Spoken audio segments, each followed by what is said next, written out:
Io vorrei cominciare subito questo dibattito. Ovviamente benvenute e benvenuti. Credo che questo dibattito di oggi ci porta direttamente dagli scarti culturali alla coscienza europea, quindi, e soprattutto agli scarti interni alla coscienza europea. Quindi secondo me ha un valore anche strategico. Ecco perché ho cercato di allargare il discorso un po' alle relazioni internazionali, alla filosofia del diritto e alla filosofia della politica, perché abbiamo bisogno di riflettere anche su chi siamo e come ci rapportiamo agli scarti che avvengono anche all'interno dell'Europa.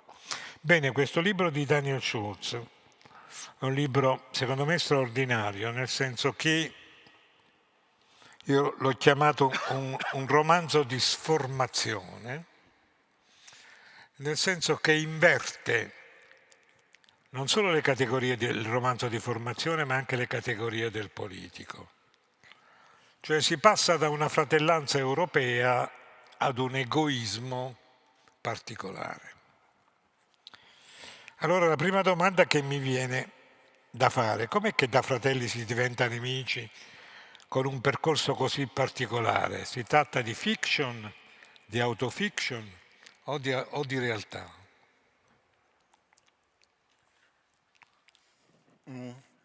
Erstmal vielen Dank für die Einladung in Ihre schöne Ringrazio per Stadt. l'invito in questa bellissima Ich nehme ab città. und Allora, an mein Handy zur Hand, nicht weil ich prendo il cellulare non perché sono in diretta su Instagram, ma perché mi sono fatto alcuni appunti proprio sul cellulare per poter rispondere alle domande.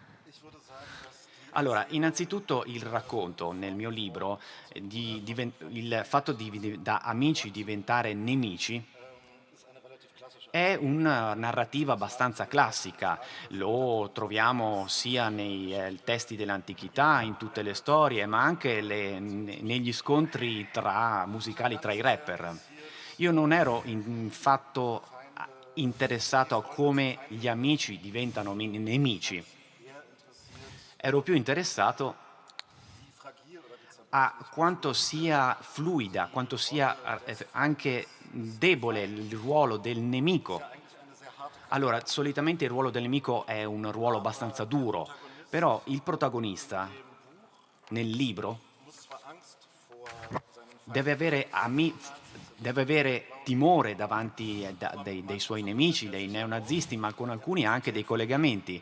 Ne trae profitto, viene invitato a delle feste da questi neonazisti, partecipa alla loro vita sociale letteralmente e quindi deve avere meno paura proprio perché è amico di questi neonazisti. und dieser Protagonist ist ein Il Opportunist. protagonista è alla fine un opportunista, uno che ne approfitta, non è un eroe.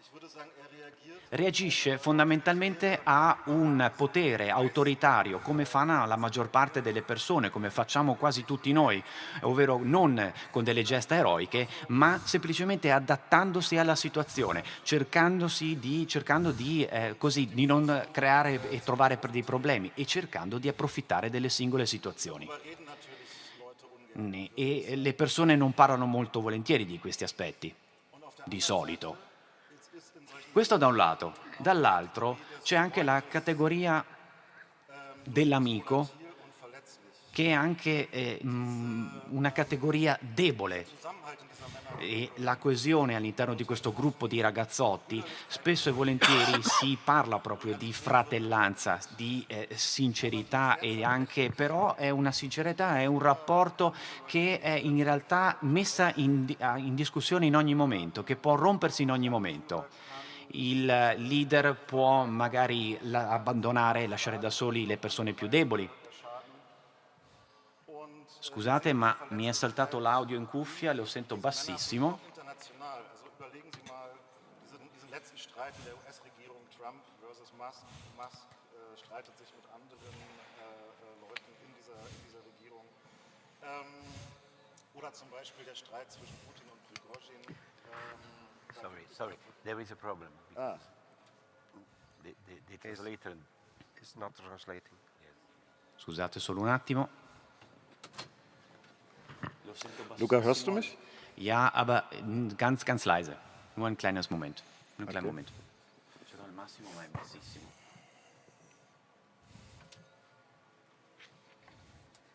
Kannst du noch mal probieren? Ok, Adesso sì. ok.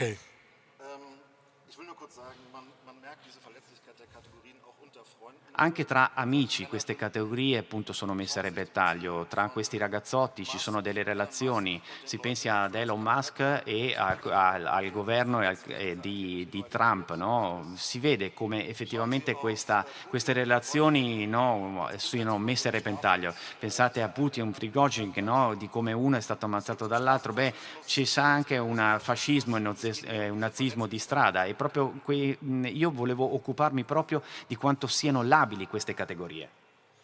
Grazie. Come avete visto Finda. c'è molta carne a cuocere, quindi vado veloce, se no non riusciamo neppure a fare una prima rostitura. Allora, Mario, ma dico, qui c'è un problema, no, di autoisolazionismo dell'Europa dal mondo, no?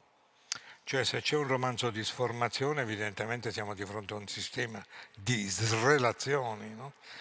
Cioè a questo punto sono queste forme nazionali che provocano la fine dell'Europa o è piuttosto come pare da molti studi che l'Europa si è prima disintegrata come identità e poi nascono e rinascono i nazionalismi? Insomma, tu come la vedi da un punto di vista...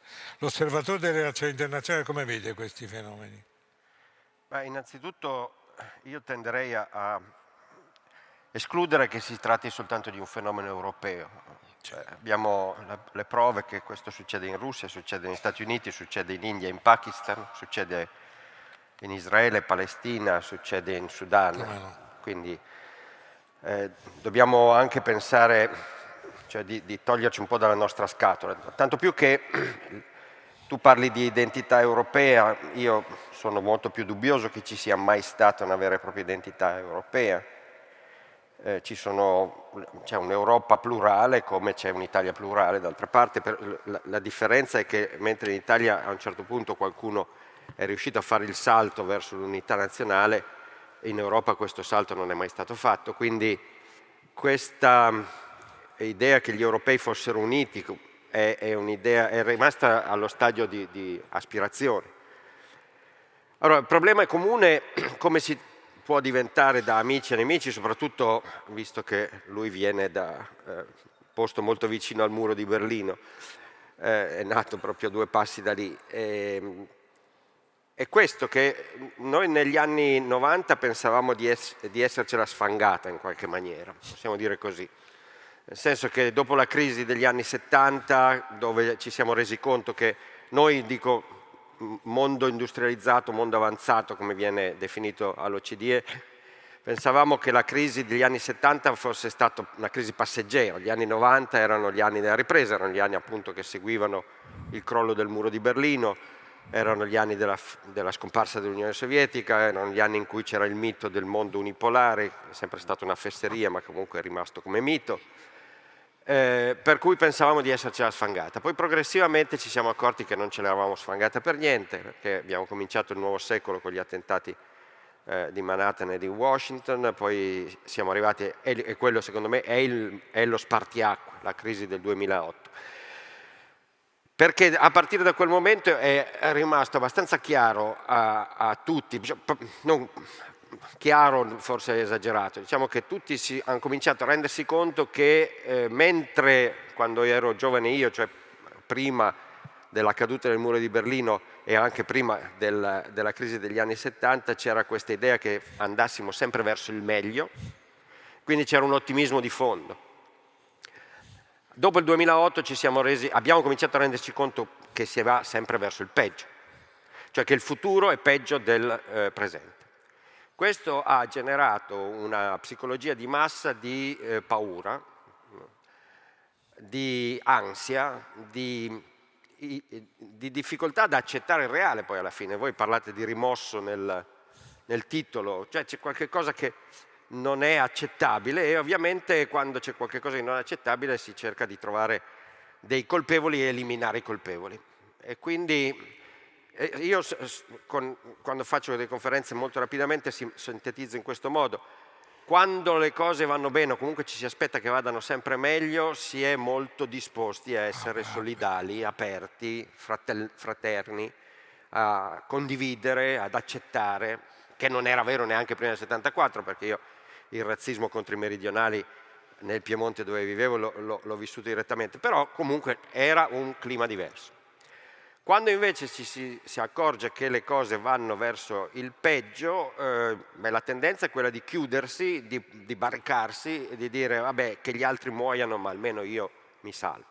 Quindi siamo in un clima di questo genere qui e la tendenza della AfD, d'altra parte, che adesso pare che sia in testa ai sondaggi elettorali in Germania a un mese soltanto un mese e mezzo dalle elezioni, Farage nel Regno Unito, Le Pen che sia lei o il suo amico vinceranno le elezioni nel 2027, qui voi ce l'avete da un bel po', e poi parliamo dell'Olanda, della Repubblica Ceca, della Slovacchia, insomma, poi anche fuori dall'Europa, certamente.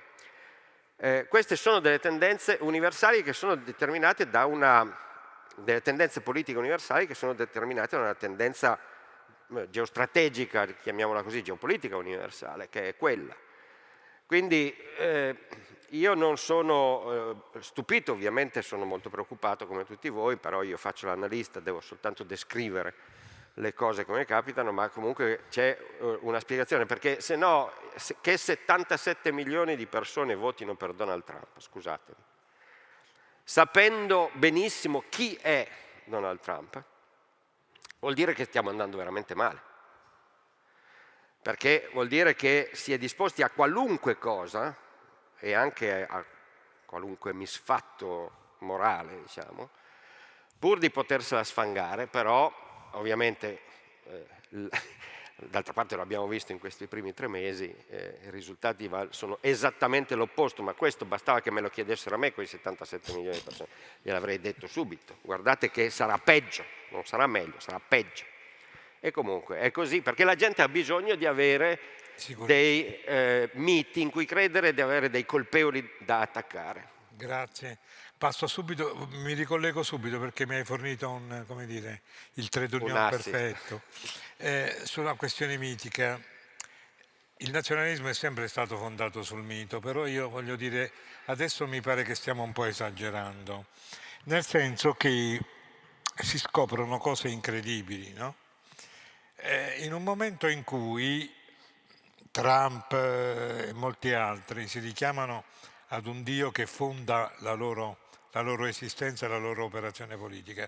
Germinello, tu ti sei occupato molto di teologia politica, ma non è che stiamo tornando a una forma vecchia, consustanziale di teologia politica e nazionalismo che coniugati fra loro, come dire, danno una legittimazione sia all'una che all'altra, cioè la religione entra nell'identità e l'identità viene proiettato anche sull'eterno. Scusami, ma è una provocazione, ma credo che ci abbia qualcosa a che fare con la realtà.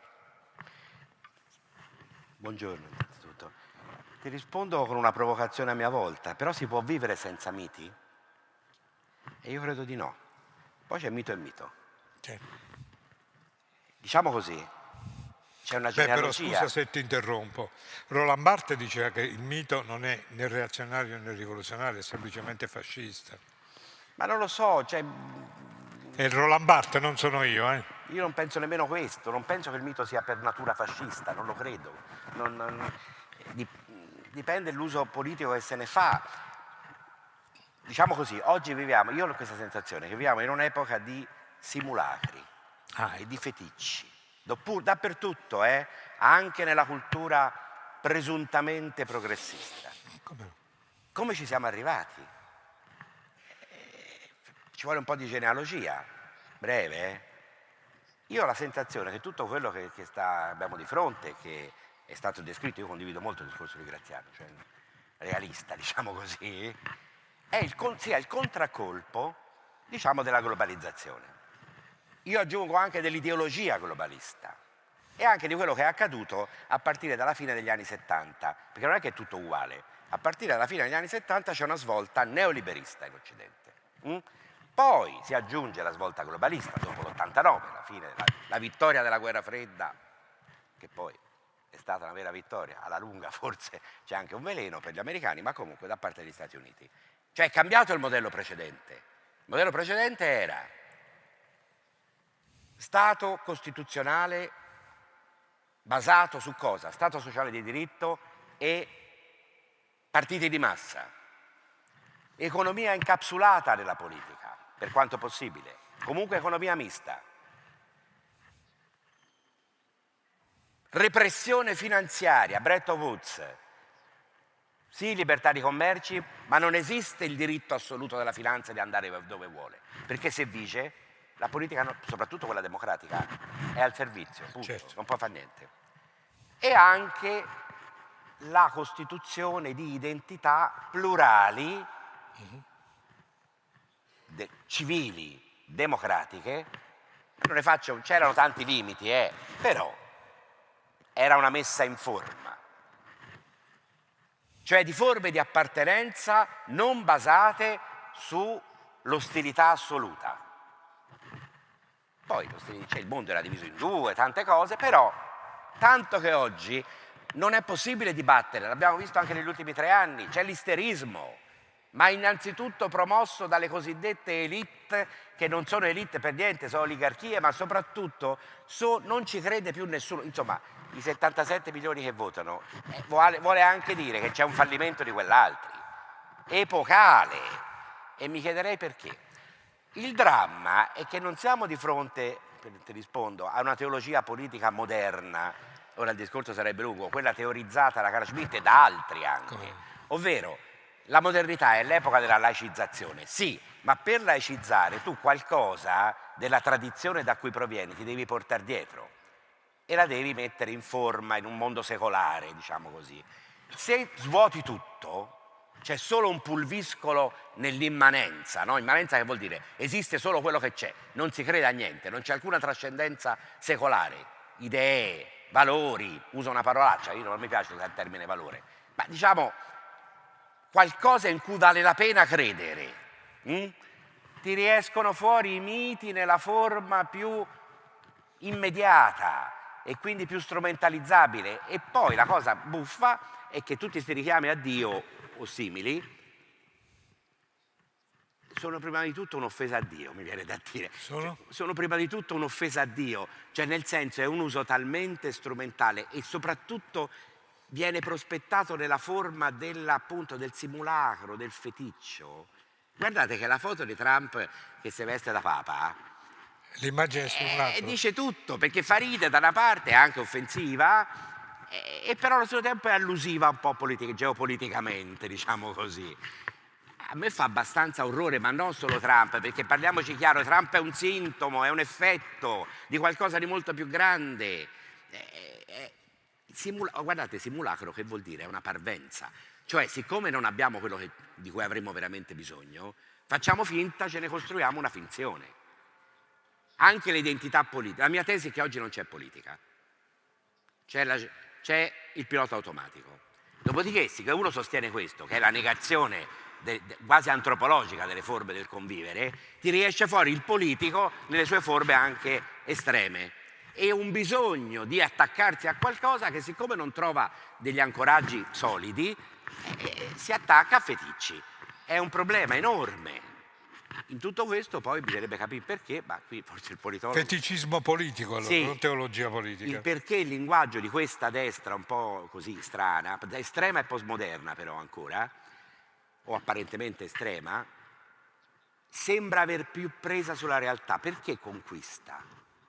Perché sembra nominare la realtà, poi non dico che la sappia governarla o fare quello che propone. Ci torniamo dopo a livello... Questo no, però questo è un problema. A livello culturale ci torniamo dopo.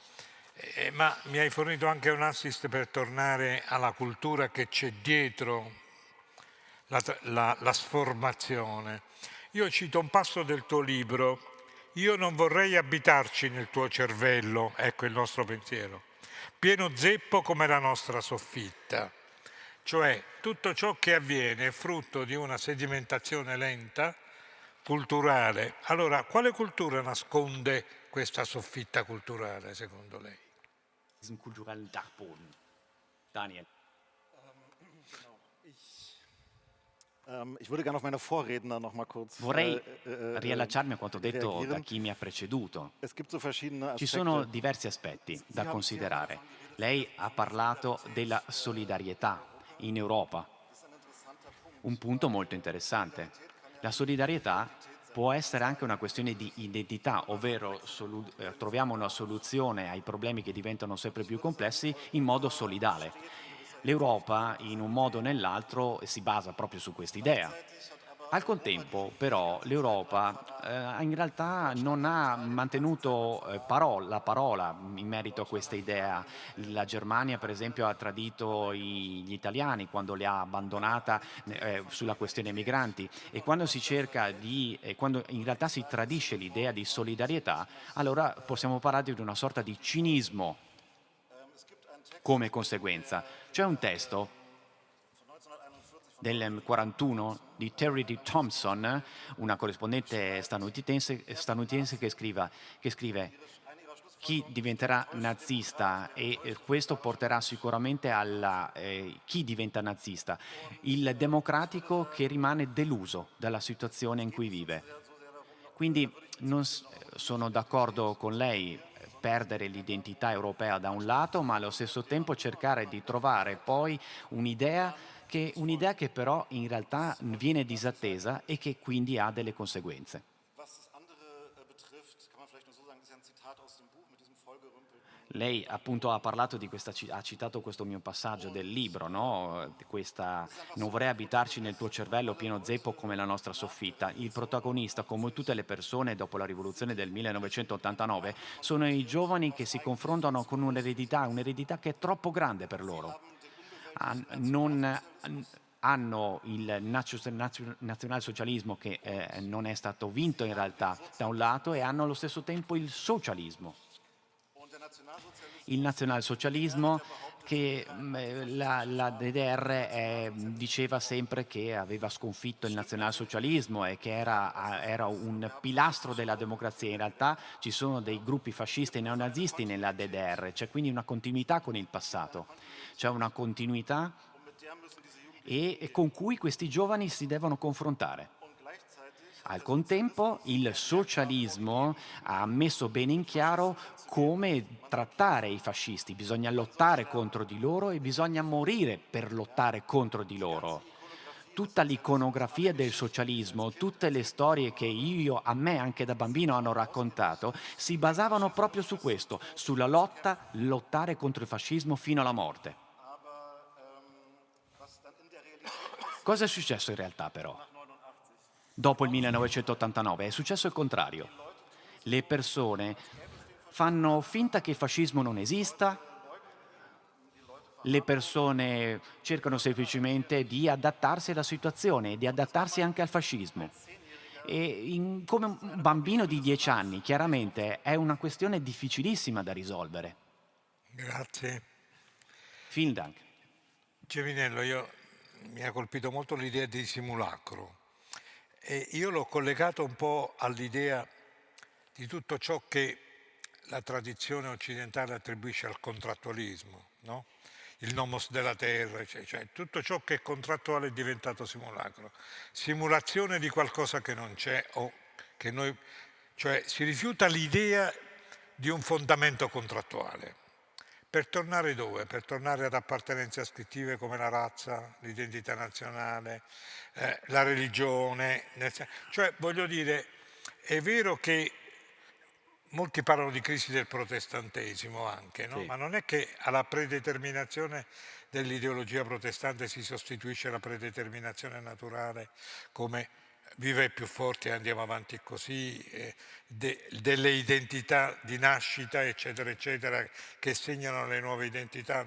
Cioè, da un punto di vista politologico, dove porta un cammino di questo tipo? Poi delle responsabilità di perché questo avviene ne parliamo dopo, ma intanto descriviamo questo processo. Cioè, il simulacro poi porta ad un referente forte che rischia di essere più, come dire, più alienante del simulacro, sì. Questo voglio dire. Vabbè, io propongo quella che è la mia riflessione. Certo. Guarda, alla natura si torna in maniera così appunto immediata e anche diciamo pericolosa e non convincente poi, perché non funziona veramente, quando si perde, mi verrebbe da dire, la seconda natura, come diceva Hegel, cioè La cultura. l'ethos, l'artificio che però noi siamo esseri artificiali, no? Abbiamo delle sfide e trasformiamo l'ambiente, le nostre relazioni, facciamo storia. Scusa, ma è per questo che Trump vuole abolire Historically? La storia è un problema, però bisogna dire la verità. Il problema con la storia nasce da prima, io devo dirlo, nasce dall'ideologia neoliberale, perché è segnata da spoliticizzazione, destoricizzazione e naturalizzazione. Ecco. Trump è, come altri, un contraccolpo, un tentativo di risposta fallimentare e una radicalizzazione, un'estremizzazione, un portare all'estremo. Del resto questi sono neoliberisti ma antiglobalisti, per dirla semplificando.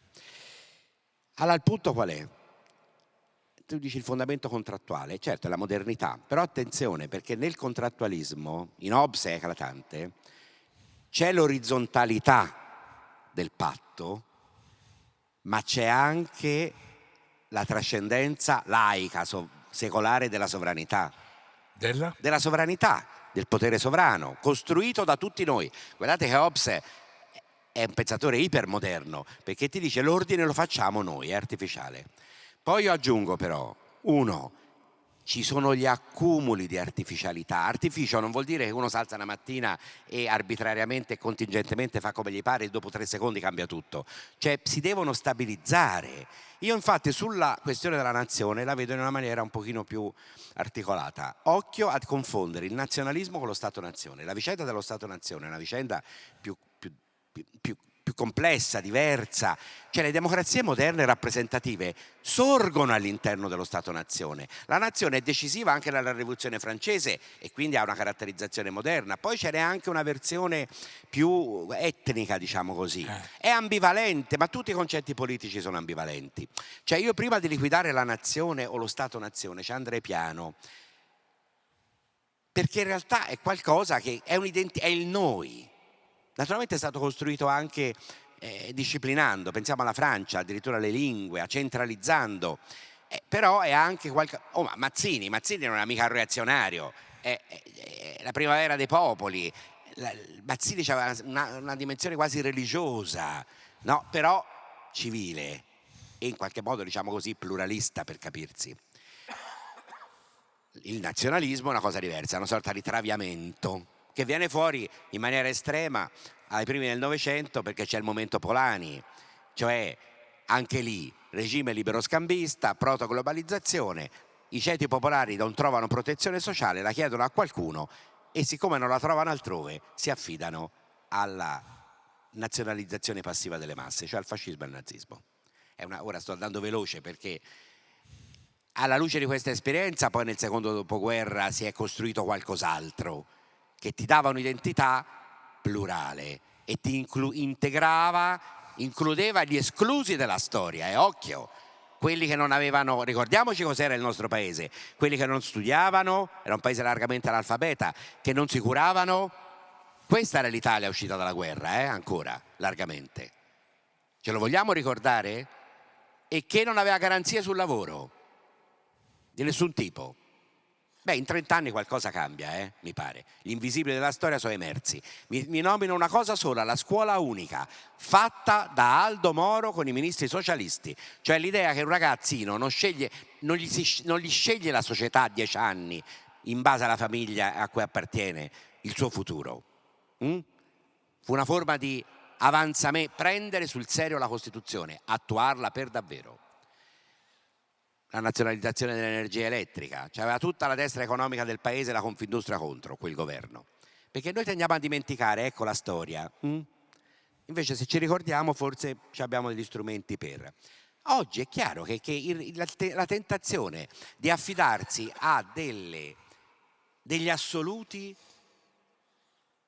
facili, immediati, c'è, e se tu hai tolto la storia, la politica, la mediazione, che ti rimane? Economia L'economia ha dei e la problemi, tecnica. perché dopo la crisi del 2008, che non è mai finita di fatto nei suoi effetti, diciamo che, ma poi l'economia, ma veramente gli ordinamenti, le comunità umane possono stare insieme solo sull'economia? Io non credo, perché ci sono altri bisogni di natura, chiamiamola antropologico-culturale, fra cui rientrano anche bisogni di senso, e quindi ci rientrano anche le culture religiose. Naturalmente devono imparare a stare Certo. nel pluralismo, però io non solo non le demonizzo, ma penso che contino, e comunque se noi le rimuoviamo poi ci rivengono addosso nell'uso. Quindi è chiaro che il nazionalismo, ma qui siamo oltre il nazionalismo, qui c'è proprio l'attaccamento all'elemento tribale o appunto alla pura razza, che è preoccupante, è un immediato. Allora, tu consumi le risorse della mediazione politica, che per me però devono avere dentro di sé anche la decisione e un po' di trascendenza laica, Cioè vuol dire che non può essere tutto orizzontale, non può essere tutto uno scambio, non può essere tutto un pulviscolo di individui che come si mettono insieme poi. Questa è una grande illusione del pensiero liberale, e lo devo dire anche di quello, o di una gran parte di quello marxista. Su questo si sono ritrovati. Penso che la modernità funzioni sulla base anche di ancoraggi. A qualcosa tu ti devi appoggiare, anche a te stesso. La modernità è essa stessa una tradizione, e i suoi momenti più alti, cito solo Vico e Hegel, l'hanno capito. Ma noi ce li siamo dimenticati. A naso, perché ci siamo consegnati al finanza-capitalismo, come lo chiamava un grande studioso che mi fa piacere ricordare, italiano, Luciano Gallino, che è stato un grande. Come no?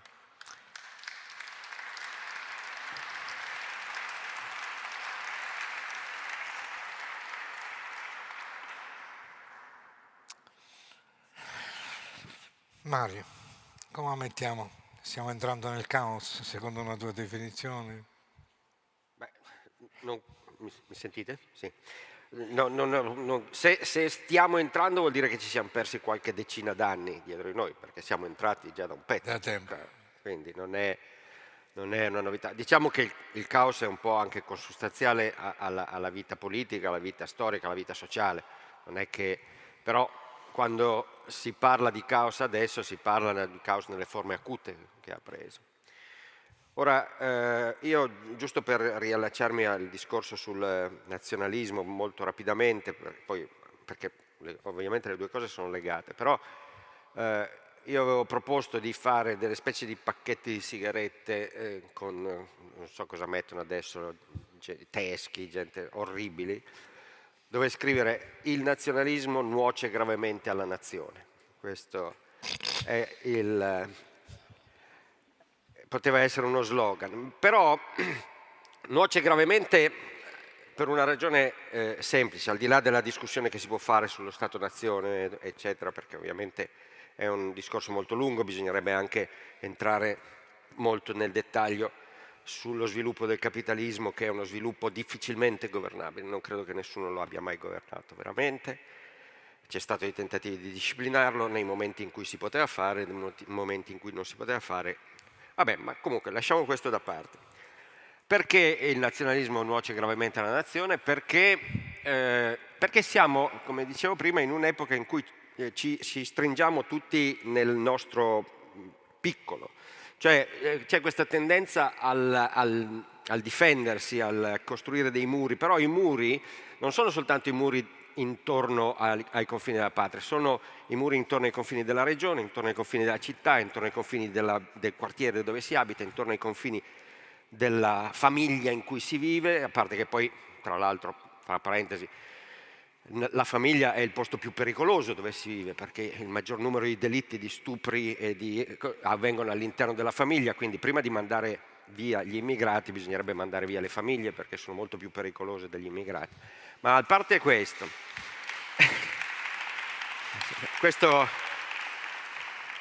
dire che la famiglia è più pericolosa degli immigrati è sempre un paradosso che scuote un pochettino, però è statisticamente vero.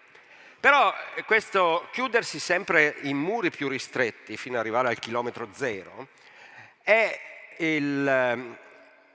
come prodotto ha che ciascuno, rinchiudendosi dentro i muri, ha bisogno di una sua ideologia, di costruirsi un suo mito, diciamo, che lo giustifica in qualche sorta. Per cui il risultato è questo, che noi abbiamo la ricerca di identità nazionale. Ho lavorato molto, ci sto lavorando ancora adesso perché annuncio Gaudium Magnum, uscirà il mio nuovo libro all'inizio del prossimo anno, su cui sto lavorando, e sulla questione di identità nazionale. La ricerca dell'identità nazionale è il miglior modo di distruggere la coesione nazionale, per una ragione molto semplice, che ciascuno ha la sua idea dell'identità nazionale. Anche tra i nazionalisti, se dovessimo fare un sondaggio onesto, perché poi che siano onesti ho dei dubbi, ma comunque che fare un sondaggio onesto fra di loro, dire dite veramente che cos'è per voi la nazione, vi daranno delle risposte diverse. Perché, per esempio, in Francia c'era stato questo dissidio all'interno della famiglia Le Pen fra Marine e la nipote, che infatti poi ha abbandonato il cognome, Marion Maréchal, perché una rappresentava l'identità francese laica, che sarebbe Marine, dove, attenzione, in francese laico vuol dire antimusulmano, che sia chiaro, certo. Questa è la spiegazione. E l'altra invece... È anti-algerino. No, poi non ne parliamo. E l'altra invece rappresentava l'identità nazionale cattolica, cioè la figlia née de l'Église, la figlia primogenita della Chiesa, la Francia, Luigi IX, Giovanna d'Arco e così via. Ovviamente era un gioco di ruoli, se vogliamo. San Luigi. Ovviamente era un gioco di ruoli, però questo moltiplicatelo perché poi la questione, appunto, per l'identità francese è abbastanza evidente, che ci sono quelli per cui l'identità della Francia è fraternité, liberté e égalité, per gli altri è la monarchia dei Borboni. Quindi Voltaire contro Chateaubriand, mettetela come volete, però sono delle cose incompatibili. Voi non potete costruire un'identità, la parola stessa, identità, siamo identici, no? E non potete costruire delle identità quando portate avanti la vostra idea di identità che è opposta a quella degli altri. Negli Stati Uniti, the soul of America, sia Donald Trump, per quello che ci capisce, e sia Biden o altri, pretendono di difendere the soul of America. Scusa una cosa, piccola parentesi, lui si è vestito da papa, ma secondo me lui non sa la differenza che c'è fra cattolici e protestanti, non sa neanche la differenza che c'è fra cristiani e non cristiani. Comunque questo è un altro discorso, ma secondo me non la sa, se lo interrogate a bruciapelo non ve lo sa dire. Però quello è un problema americano. Quello è un problema americano, ma di Trump in modo particolare. Quindi la questione, adesso scusa mi sono dilungato un po' sulla questione ma per tornare alla domanda, è chiaro che in questo clima di, chiamiamolo disordine ideologico, ma che non è neanche ideologico, perché l'ideologia in questo caso è proprio soltanto un'etichetta, una scusa, un modo di giustificarsi, insomma. È come quando i bambini si fanno a cazzotti fra di loro, che poi ciascuno dice colpa sua perché io ho fatto questo. Cioè darsi delle giustificazioni a posteriori di un atteggiamento che è un atteggiamento sempre più egoistico, sempre più chiuso, sempre più ostile nei confronti degli altri. Ed è ovvio che in una situazione del genere pensare che si possa trovare una via d'uscita dal caos è particolarmente complicato. Beh, però c'è una cosa che mi colpisce, vengo subito di nuovo da te. È la gerarchia, come dire, quasi morale che si instaura in ogni nozione che riguarda l'identità forte. Per esempio, l'identità etnica. Beh, se io mi rifaccio un'identità etnica, è chiaro che poi questa identità etnica c'è sempre qualcuno che è più puro, no? Se mi rifaccio al valore del fisico, c'è sempre qualche uno che è più abile di me. E quindi il più abile crea più marginalità dei disabili, cioè un meccanismo perverso che poi alla fine si morde la coda. La diversità razziale e sessuale è la stessa cosa. Allora, la domanda è quale quale giustificazione prendono questi ragazzi per abbandonare una fraternità e tornare a queste appartenenze esclusiviste? Parlo dei ragazzi tedeschi.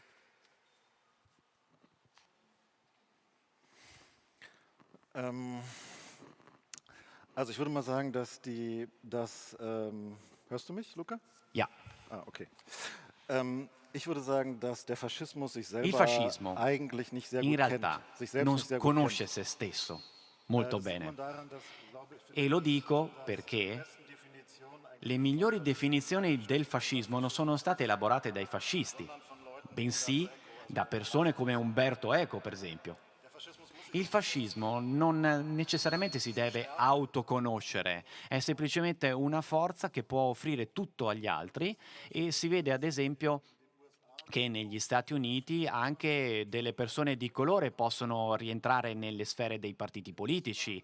In Russia anche persone del Caucaso, della Cecenia possono partecipare alla vita attuale politica che in realtà venivano criticati e erano veramente in basso nella gerarchia etnica e razzista della Russia. Il fascismo quindi non necessariamente deve autoconoscersi e autodefinirsi, ma deve semplicemente creare delle categorie per gli altri, creare delle categorie, chi è il nemico in questo momento. Questo lo sa fare molto bene. E i nemici si vedono proprio grazie alla violenza che viene esercitata nei loro confronti verso i migranti, per esempio, e verso le transpersone. Perché è così? Perché, tra le altre cose, la situazione è proprio questa, perché questi due gruppi rappresentano proprio la necessità di trovare il proprio pasto e quindi lo fanno in un modo più radicale possibile, con il loro corpo, per esempio, se si pensa alle persone trans. E uscire dalle categorie che sono, tra virgolette, naturali, che però sono arbitrarie, quindi uscire da queste categorie non vengono concesse dal fascismo. Questi sono i nemici che in primis contro i primi bisogna anche lottare e lo vediamo molto anche plasticamente. Scusa un attimo, però noi Sorry. abbiamo intitolato Il ritorno del rimosso. Quello che noto io è che prima dire io sono contro i disabili, diciamo, era qualcosa che faceva male. Adesso c'è gente che lo dice tranquillamente, no? Io sono contro gli immigrati, beh che male c'è? Sono per il nuovo potere dei maschi sulle donne, ma che male c'è? C'è un rimosso che torna in maniera vertiginosa, altro che political corretto, qua stiamo alla follia. No, con te, a te.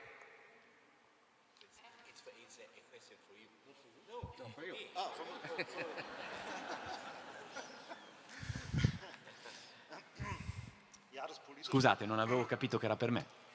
Cioè, tu che conosci questi giovani, kennst ja eigentlich diese jungen Leute, come costruiscono questa nuova identità? Wie wird È quello diese che mi neue interessa. Identität Cioè, gebildet? c'è un ritorno del rimosso, ma in cui è anche cosciente, cioè ne sono persino orgogliosi, no?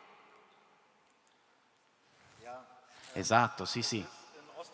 Nella Germania orientale, l'AfD, l'Alternativa per la Germania, il partito politico, offre un'identità che nessun altro partito è riuscito ad offrire in questo momento alla popolazione. L'AfD dice alle persone, ai tedeschi della Germania orientale, che finora magari erano outsider, magari persone di seconda categoria, dice a queste persone: voi in realtà siete veramente i pionieri, voi siete la prima linea e l'identità collegata a questo è che voi siete puri, bianchi, non siete ancora così mescolati come gli altri tedeschi. È una sorta di approccio anti-occidentale, una sorta di reazione primitiva da un lato, ma anche un'identità pura. Chiaramente quest'idea non è stata elaborata dall'AfD, quest'idea dell'ex DDR come più primitiva, più pura, chiaramente non è stata creata negli ultimi anni dall'AfD. L'Alternativa per la Germania però ha capito come sfruttare queste identità represse, è riuscita a rimetterle insieme per trasformarle in un approccio più moderno. Questa è una forma di rappresentanza, per così dire, è un nuovo fenomeno del fascismo. Non ci sono diversi tipi di fascismo a seconda del paese. Non tutti hanno la stessa evoluzione. La FD ha trovato una forma, diciamo, per commercializzare il fascismo in Germania. Grazie. Manlio. Sì, scusa, posso... Prego. Perché mi ha molto interessato questa Vai, idea vai. che il fascismo non si definisce, ma perché non deve definirsi, proprio perché per poter essere un elemento di coesione di gruppi di disperati non deve dire precisamente chi siamo. Quando nel 1919 Mussolini fonda i fasci di combattimento, che cos'è il fascismo? È al tempo stesso di sinistra e di destra, clericale e anticlericale, monarchico e repubblicano, liberista e statalista. Eppure c'è un sacco di gente che si appiccica a questo nuovo movimento. Perché? Come diceva lui, perché c'è l'elemento comune che è il nemico. Abbiamo un nemico e quindi siamo l'avanguardia contro questo nemico. A quel punto tutto il resto passa in secondo piano, cioè ci interessa poco socialista, non socialista, reazionario, rivoluzionario. L'importante è che abbiamo un nemico e siamo insieme, facciamo Scusa, questa però avanguardia. il problema è possibile che non si rendano conto che più cresce una purezza ascensionale, più numerosi diventano i nemici? Questo loro sicuramente non lo credono perché sono per l'eliminazione dei nemici, quindi pensano di riuscire a farlo, quindi è quello che li mette insieme, che li tiene insieme, eliminare i nemici, poi i nemici cambiano magari da un giorno all'altro, ma comunque eliminare. Comunque scusa, tu volevi chiedermi qualcosa? No, io ti volevo portare un po', dico, ma quali sono secondo te i riflessi di questo, diciamo, di questo nuovo orientamento della Germania sull'Europa? Come la vedi? Allora, questo è un aspetto molto interessante che non riguarda solo la parte orientale della Germania, riguarda tutta la Germania, riguarda il rapporto che la Germania ha con la Francia, riguarda anche le forme politiche che dal 2027 in avanti la Germania e la Francia avranno. Questo è un punto interrogativo. Se alle prossime elezioni francesi vince il Rassemblement National e se alle prossime elezioni in Germania vince l'Alternativa per la Germania, allora dobbiamo riprendere la discussione da capo. Però quello che succede adesso non voglio fare tutta una lunga lezione, però questo è importante perché siamo ovviamente in un momento di svolta, la svolta, allora è giusto che dire che Donald Trump è un sintomo, io lo ripeto in continuazione, quindi sono d'accordo 100% con te, è un sintomo, brutto sintomo, ma comunque è un sintomo di una crisi che dura da tempo, però è chiaro che dopo che è diventato presidente c'è stata un'accelerazione della crisi dei rapporti fra le due coste dell'Atlantico, ma anche un'accelerazione della crisi americana. Ora, questo ha avuto delle ripercussioni molto violente in Europa, perché gli europei adesso li tratto come se fossero un'unità, non sono un'unità, ma comunque per comodità, si erano addormentati sugli allori, nel senso che gli andava benissimo che gli americani garantissero la loro protezione, che ci fossero, insomma, che ci fosse questa specie di angelo custode che comunque... Per cui hanno anche allontanato, a proposito di rimosso, hanno anche allontanato l'idea che potesse finire questa pacchia. E invece questa pacchia evidentemente sta finendo, comunque la minaccia che stia finendo è molto palese. Per cui tutte le carte si stanno rimescolando. Allora, per quello che riguarda la Germania e la Francia, perché secondo me l'Europa, io l'ho ripetuto in tutte le salse, questo piace quando lo dico in Francia, piace di meno quando lo dico in Italia, però l'Europa sono la Francia e la Germania. Poi gli altri, se la Francia e la Germania si mettono d'accordo, gli altri devono decidere cosa fare. Il problema è che la Francia e la Germania non si sono mai messi d'accordo, mai strategicamente. Quando dico strategicamente vuol dire quali sono gli interessi assolutamente incontrovertibili comuni alla Francia e alla Germania e discutere e andare in quella direzione. Invece quando la Francia e la Germania si sono messi insieme, la Francia tirava la coperta dalla sua parte, la Germania tirava la coperta dalla sua parte. Poi tra l'altro non so quanti qui in Italia sappiano che cosa pensava Charles de Gaulle nel 1963 quando firma con Adenauer il trattato dell'Eliseo, che sarebbe l'amicizia eterna e definitiva fra la Francia e la Germania. Lui la definiva così: l'Europa è organizzata in questo modo, che la Germania è il cavallo e la Francia è il cavaliere. Ecco, questa era la sua idea. Per cui voi potete immaginare che quando la Germania si è unificata, Mitterrand stava impazzendo, perché avrebbe fatto qualunque cosa per impedire l'unificazione della Germania, anche se poi ovviamente all'epoca ce la vendevano diversamente. Ora siamo entrati in una fase diversa, questo è il fatto. In che fase siamo entrati secondo me non lo sappiamo ancora, perché stiamo vedendo delle cose molto contraddittorie. Adesso faccio soltanto questo piccolo esempio per non prendere troppo tempo. L'esempio del cosiddetto riarmo europeo, che non è un riarmo europeo, che sia chiaro, è un riarmo dei paesi europei, che è una cosa molto diversa. Il riarmo europeo implicherebbe l'esistenza di un'armata europea che non c'è. Quindi che cosa hanno fatto? Hanno dato i soldi agli paesi europei, compresa l'Ungheria, che se ci fosse veramente un po' di tempi caldi, quelli girano le armi verso di qua e sparano da questa parte. Però gli hanno dato i soldi anche a loro.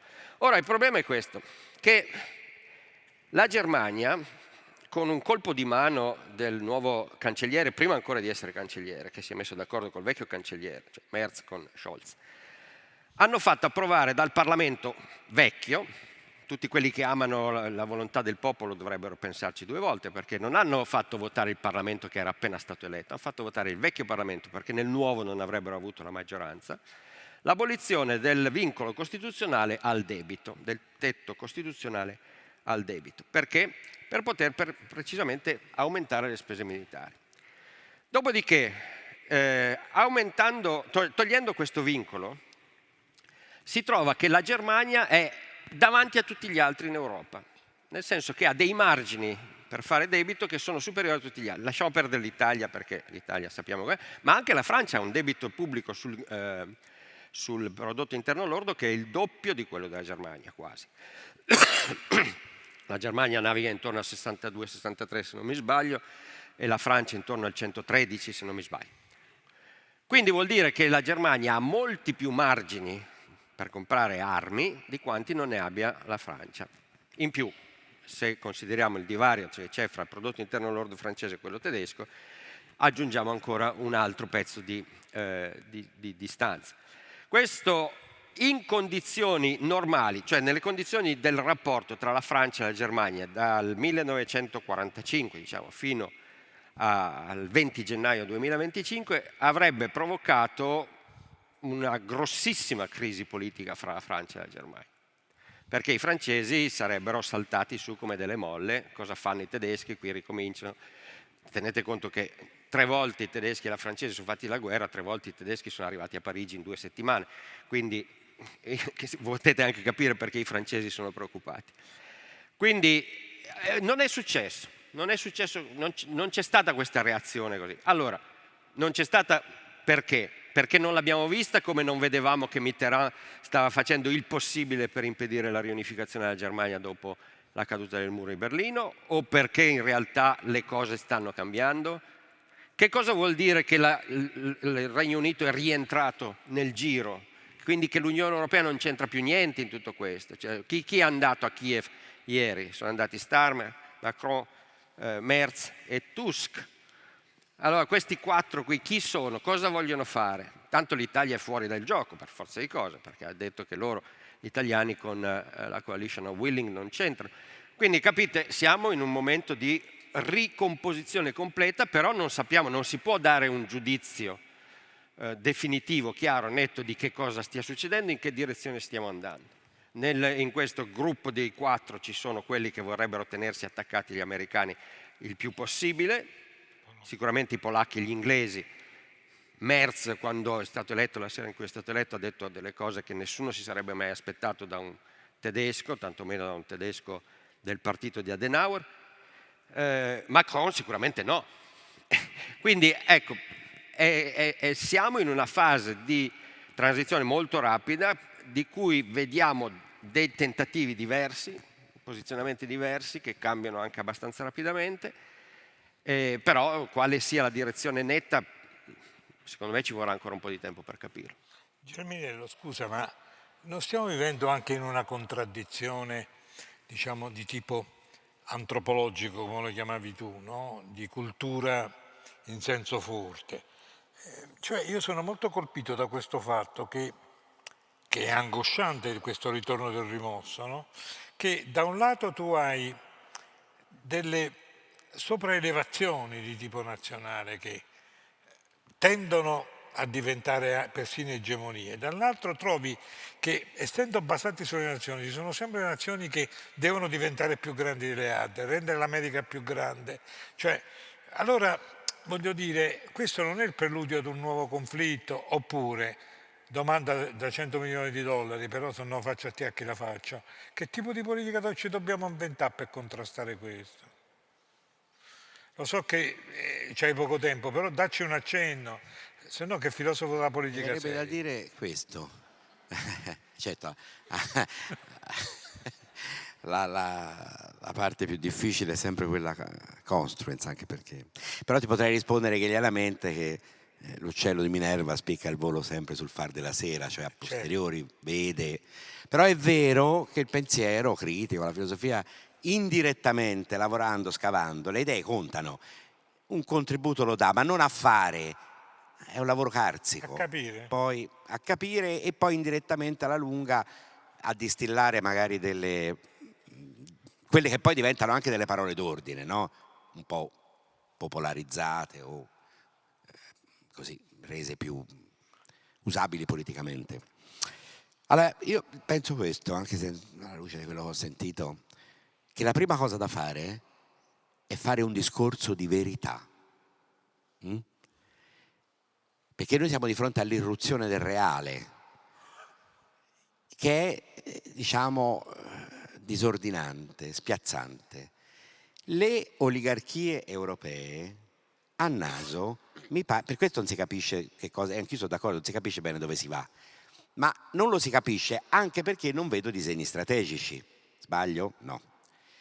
E vedo piuttosto una forte tendenza reattiva, cioè quando, come i bambini, uno che reagisce, li metti davanti a uno specchio, ma non solo i bambini, e se l'immagine non ti piace, rompo lo specchio, fuggo, mi immagino una realtà parallela, fittizia, non vera, non reale. E io ho la sensazione che le cosiddette elite occidentaliste, e quelle europee in modo particolare, vivano in un mondo parallelo oramai. Ci sia un problema a rapportarsi con la realtà, e questo è un fatto culturale, perché a naso la cultura politica o in politica che ha prevalso negli ultimi decenni ha un problema con una serie di cose, col potere, col conflitto e anche con l'accettazione effettiva della pluralità, cioè gli altri esistono. Questo dico anche a livello internazionale. Quello internazionale è un pluriverso, probabilmente lo è sempre stato, io sono abbastanza d'accordo, però è chiaro che è vero che dopo l'89 abbiamo sentito una serie di bufale, di trivialità sul governo mondiale, tutte quelle robe lì, che però erano funzionali, erano performative, perché poi erano anche l'espressione di un fatto, cioè che obiettivamente gli Stati Uniti avevano vinto la guerra fredda. Ora, io me ne ricordo quei discorsi, la storia è finita, Fukuyama, il governo mondiale, mi veniva da ridere già allora, francamente. Qualcuno lo diceva, guardate, la cosa è un po' diversa, anche perché poi se fosse così sto governo mondiale sarebbe il governo di un egemone. Ci va bene?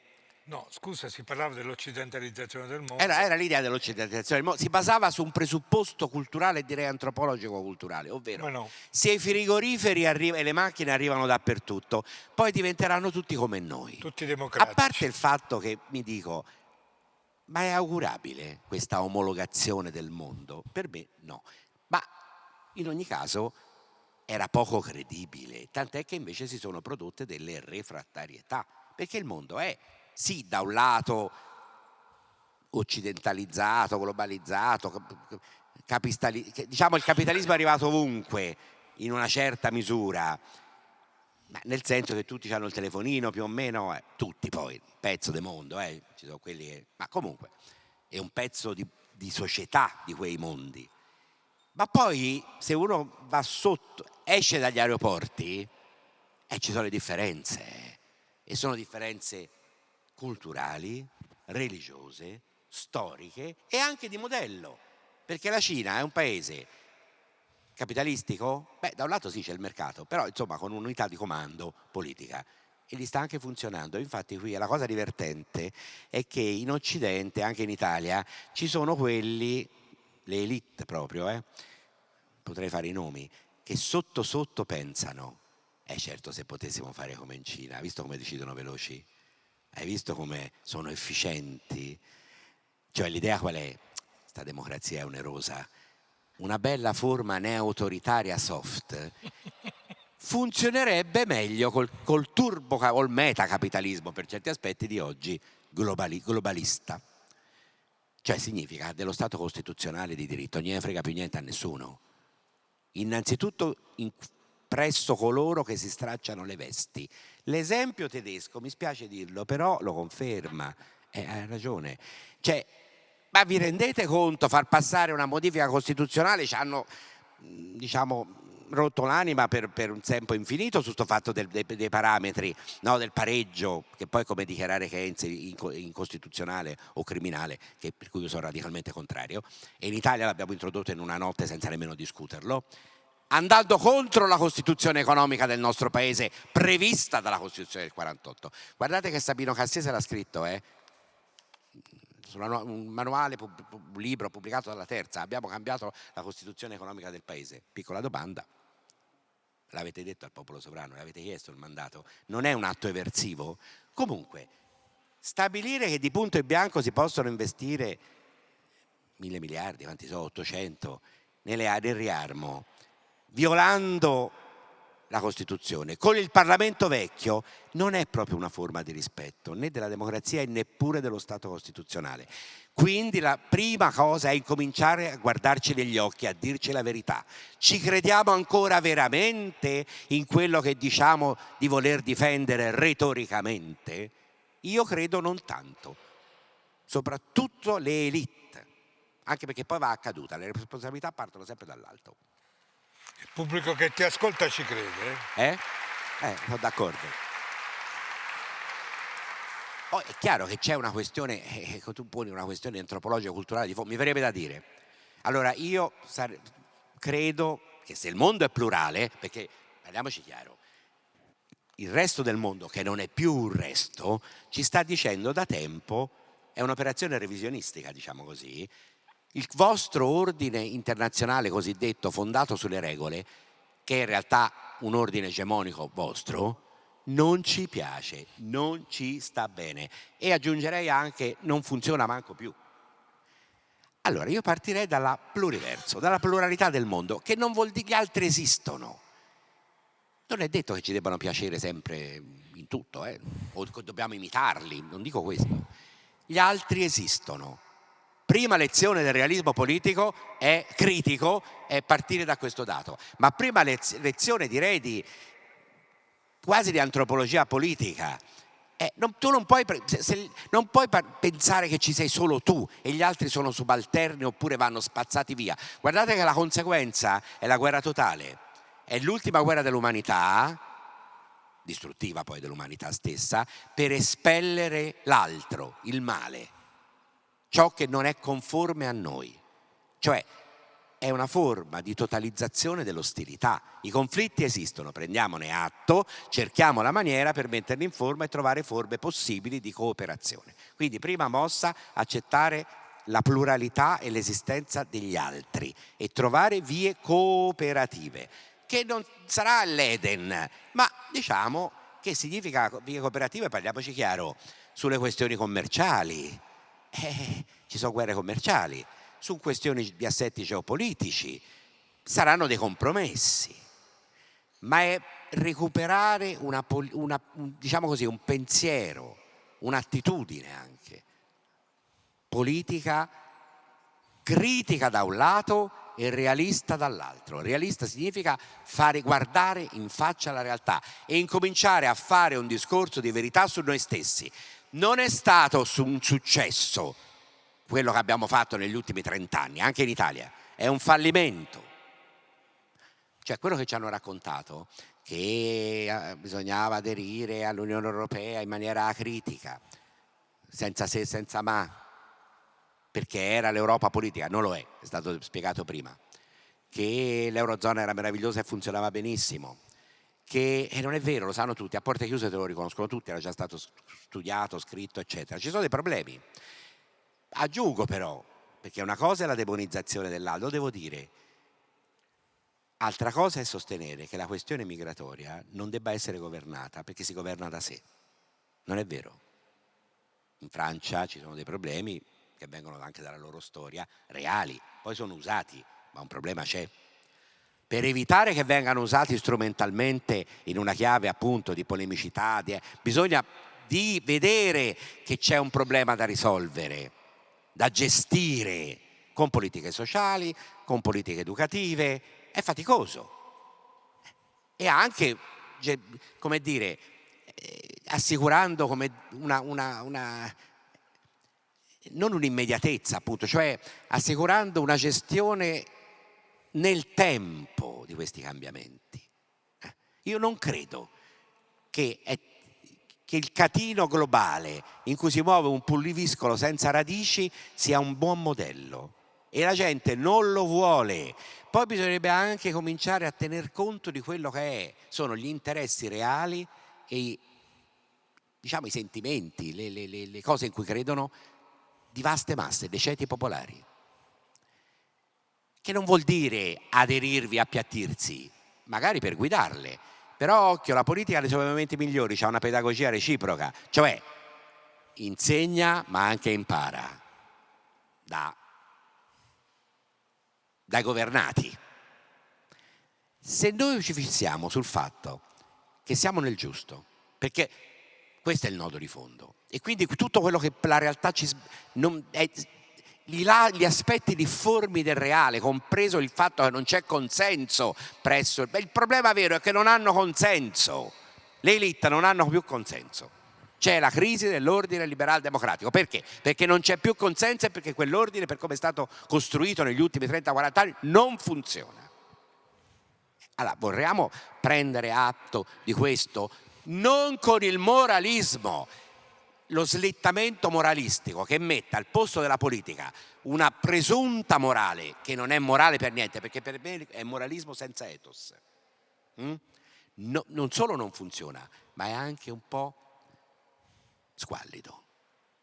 Cioè non è una forma di intelligenza critica, è una forma compensativa che serve a stendere una melassa ipocrita che nasconde i problemi reali e la pertinace, pervicace volontà di non riconoscerli. Perché poi questo lo devo dire, quando una classe dirigente fallisce, e siamo di fronte a un fallimento, anche degli ultimi 3 anni in tutta la vicenda ucraina, va a casa. Questi non vogliono andare a casa. Io questo penso. Difendono se stessi. Anche per questo non si capisce che cosa hanno in mente. Oltre al fatto che vedo un problema di cultura politica. Cioè la cultura politica di questi qua, qual è? È una cultura politica solida che si radica, che ha serie basi popolari, cioè è in un rapporto biunivoco con i consociati? No. Anche perché poi bisogna pure chiedersi, ma questi da dove vengono? La gran parte di questi politici dell'Europa occidentale e anche dell'Europa dell'Est arrivati dove si sono formati? Dove vanno poi a lavorare? Vanno a lavorare nei fondi? Cioè ci sono le porte girevoli col capitalismo finanziario. Un po' è vero, la formazione politica di Adenauer, di De Gaulle, fino a Mitterrand, di quelli italiani, perché è vero che ora io sono d'accordo, Francia-Germania è l'asse, però fino al 92-93 c'era un po' anche l'Italia, un po' c'era. Non si può paragonare, basta pensare al ruolo che aveva l'Italia nel Mediterraneo, e infatti abbiamo dato anche molto fastidio, la verità è questa, che a un certo punto abbiamo dato molto fastidio. Quel ruolo è stato preso da qualcun altro. Cioè diciamo che il discorso della Troica famosa, gli italiani si sono sempre un po' allargati, però l'Italia contava, aveva un suo ruolo. Diciamo che ora sono rimasti loro due, però non mi pare funzioni tanto quest'asse franco-tedesco. Non c'ha alcuna dimensione strategica. Quindi la prima cosa sarebbe fare un discorso di realtà, che significa, se riparte dagli stati pluralisti democratici che cooperano fra di loro. E per fare questo occorre recuperare una cultura politica popolare. Se le elite poi magari escono dalla bolletta inteso la bolla in cui stanno, e incominciano a recuperare i classici del pensiero politico, da Machiavelli a Gramsci, magari forse capiscono qualcosa, se fruiscono da questa illusione moralistica neoliberale. Io li chiamo gli pseudo-progressisti. Il dramma è che quell'altri, i neotradizionalisti, le destre, sono uguali, sono speculari, cioè si tengono a vicenda. Non c'è nemmeno un grande pensiero politico conservatore in questo momento. Io ringrazio.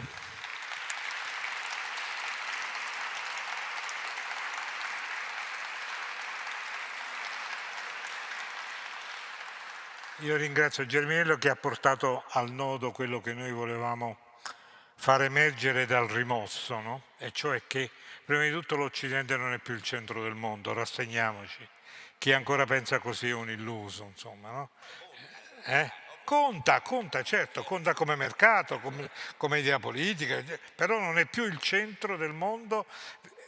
Il postcolonialismo vale anche per l'Occidente. Speriamo l'anno prossimo, è una promessa, non lo so, se lui accetta, di invitare Todd, così ne ragioniamo con più competenza di quanto possiamo fare adesso. E l'altra, di aver evocato un po' gli scarti che siamo anche noi, no? Cioè o recuperiamo una cultura degli scarti che diventa attivo oppure le democrazie falliscono. Ho il tempo giusto per una domanda. Allora sappiamo che 4 leader europei sono andati a Kiev per decidere qualcosa, non si sa cosa decideranno, però c'è un quinto lì, Zelensky. E allora Zelensky, chi è Zelensky secondo lei? È un fascista, un nazista, nazionalista, democratico o soltanto un povero disgraziato che non ha le carte e non può decidere niente, decidono sempre i grandi di questo mondo. Perché qua in Italia che abbiamo sentito tutto e tanto di lui, che è sbagliato, e poteva cedere territori anche prima per non arrivare a questo macello di adesso. Allora, azione di Zelensky, tutto sbagliato o fa le cose anche giuste per il suo popolo? Grazie. C'è qualche altra domanda prima di dare la risposta? La signora laggiù. Mi viene in mente che tutto sommato questo ritorno del rimosso è stato ricorrente in Europa e penso alla fase della lotta armata negli anni 70, che è un decennio che forse in questo contesto è stato visto come molto costruttivo, positivo per la coesione degli stati, della democrazia negli stati e per la crescita anche dell'Europa. In realtà mi chiedo, quella fase lì, quella appunto della lotta armata, le brigate rosse, i nuclei armati, quella fase lì è definitivamente finita, chiusa, oppure ci sono degli agganci con quello che appunto sono le formazioni giovanili e non solo, anche politiche dell'Europa attuale? Grazie, mamma mia. La prima a te, la seconda la giro a Germinello, così mi lavo le mani. Vai.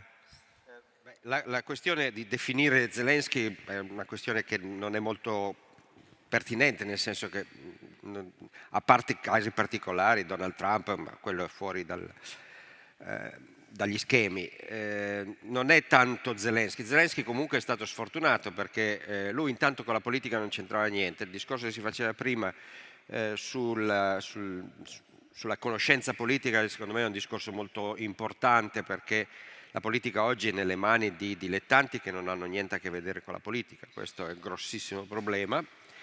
Non si può, non dappertutto, però il governo americano è formato tutto da persone che non hanno assolutamente niente a che vedere con la politica. E Zelensky è uno che non ha niente a che vedere con la politica. Lui ha imparato politica facendo finta di fare il presidente dell'Ucraina alla televisione. Quindi non dovrebbe, in un paese che funziona non bisogna eleggere dei comici al governo. Questo è successo anche a voi, ve ne siete accorti. Poi c'è un altro problema. Allora, intanto invasione 2022, Zelensky ha mostrato un coraggio fuori dal comune e questo bisogna riconoscere. Però Zelensky era anche prigioniero di certe forze politiche all'interno dell'Ucraina che gli hanno fatto saltare gli accordi di Minsk, buoni o cattivi, questo non ne possiamo discutere, non lo discutiamo adesso, e che praticamente lo hanno costretto su una posizione oltranzista, di rifiuto oltranzista di qualunque tipo di compromesso. Pare che fossero in Turchia già arrivati a un accordo per finire la guerra rapidamente, pochi mesi dopo l'attacco, dopo l'invasione del febbraio del 22, pare che le forze interne all'Ucraina abbiano impedito a Zelensky di firmarlo e pare anche che ci siano state delle pressioni esterne, probabilmente dagli inglesi e dagli americani, perché non lo firmasse. Tutto questo non possiamo saperlo per certo, però Zelensky si è trovato a dirigere un paese in un momento di guerra senza avere le qualità né di un capo politico né di un capo militare. Dopodiché ha maturato, e su questo io sono assolutamente convinto, ha maturato per forza di cose, perché poi si impara, ha maturato delle capacità politiche in un tempo molto breve, cosa che noi abbiamo degli altri politici in altri paesi, potrebbero stare lì per 40 anni e non imparerebbero mai, perché non sono confrontati a dei problemi diretti. Comunque lui non è lui il problema è ovviamente che il rapporto di forze tra l'Ucraina e la Russia è quello che è, e che l'Ucraina ha bisogno di qualcuno che la supporti per poter resistere alla Russia, che però ha fatto una figura terribile e ha dimostrato, secondo me in modo definitivo e permanente, che la Russia non è mai stata e non sarà mai una grande potenza. Questo sono assolutamente d'accordo. Germinello, scusami se mi lavo le mani su una domanda complicata. No, beh, una battuta. La stagione degli anni 70 è finita, per fortuna, quella della violenza politica. Però la violenza politica può sempre tornare. E quella stagione degli anni 70 è rilevante, importante, per l'Italia in modo particolare, ma non solo, perché guarda caso ha accompagnato il passaggio dal trentennio glorioso alla produzione di apotea politica che in rapporto alla trilaterale sulla governabilità del 75 cioè è servita anche a condizionare negativamente l'evoluzione democratica. C'erano delle speranze, delle prospettive, forse anche magari anche troppo ottimistiche, e diciamo che la violenza politica di vario segno è servita a neutralizzarle. Quindi è giusto, in una fase caotica in cui si arriva verso una grande destabilizzazione, è giusto accendere un faro, diciamo, essere anche in allarme per certi aspetti. Spero di interpretare il vostro desiderio e la vostra simpaticità con i nostri illustri ospiti, dicendo che un po' ci hanno aiutato a capire quello che continuamente tentiamo di rimuovere. Grazie e buona continuazione a Vicino Lontano.